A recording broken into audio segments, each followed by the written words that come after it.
Hi, my friends. It's your tour guide to the final side, me, Preston E. And the E stands for end. And on this video, we're going to have a look at the end, as in the final destination, Bloodlines. Final Destination Bloodlines came out earlier this year as the sixth movie of the Final Destination series. The last one was way back in 2011. This film stars Caitlin Santawana as Stephanie Rise, a college student who is plagued with dreams of a past disaster, of Iris Campbell, her grandmother, who is in the late 60s attending the grand opening of a high-rise restaurant tower that is just short of 500 feet and is 5 months ahead of scheduling in its completion. The disaster that ensues is delightfully over-the-top deadly in the Final Destination type of fashion, as the rushed construction of this facade is undone by some brat's unlucky fountain penny. Hey! Don't steal coins from the fountain. It's bad luck. Sorry, sir. Go on. The ensuing disaster leads to Stephanie waking up in a panic as she knows she has to find out the story behind this dream. Through a series of family meetings, she discovers that her grandmother Iris is still alive and living in isolation to protect herself and her family from death. As it turns out, she actually caused the hundreds in that high-rise restaurant in the 60s to survive that disaster, thus cheating death of his victims.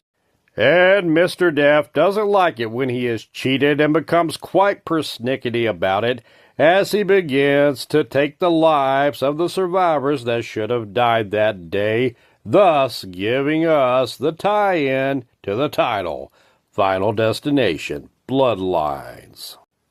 Unfortunately, Iris does die once she steps outside of her safe house to deliver her secret notebook of Death's playlist to her granddaughter, thus causing dear old Granny's death via weather vane. It is now up to Stephanie to take on the torch of the notebook and try to save her family from being on Death's hit list. And I'm going to stop right there in case you haven't seen this.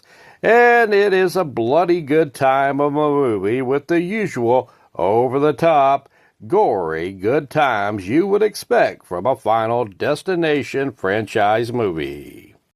It delivers on one spectacular splatterfest death after another, setting up possible scenarios where death could happen, only to twist you on a roller coaster ride and giving you a different kind of death than the one you may have expected to happen.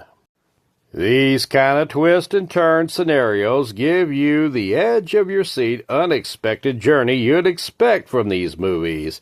The misdirection is often fun, and the expectations of each character's demise keeps you either giddy or dreading with anticipation, depending on if you're a twisted nipple or not. This movie is not without its sentimental charms, too, as Tony Todd is back in the Final Destination film. This was the final movie that Tony Todd is in, as he passed away in November 6, 2024, and this film was filmed earlier that year in the spring and released in 2025. Tony Todd reprised his role in this movie and was aware of his stomach cancer. He improvised his final scene with the following message. I intend to enjoy the time I have left, and I suggest that you do the same. Life is precious. Thank you, Tony Todd, for the many memories of these Final Destination films and all the films you have given us throughout the years. Rest in peace. This does lend the movie with the most bittersweet feel of all the movies in the Final Destination franchise. This movie is set to continue with another installment to explore further on the backstory of William Bloodworth, as this movie just starts to scratch the backstory of him, which I won't spoil here. I also enjoyed the movie soundtrack with Bad Moon Rising, an often played song in movies, appearing along with Ring of Fire and Escape, the Pina Colada song, an ironically chill song for such a pulse-pounding, bloody good death movie, among many others. Thank you so much for watching, and please stay away from fountain pennies or you'll be out of here, just like I am for now.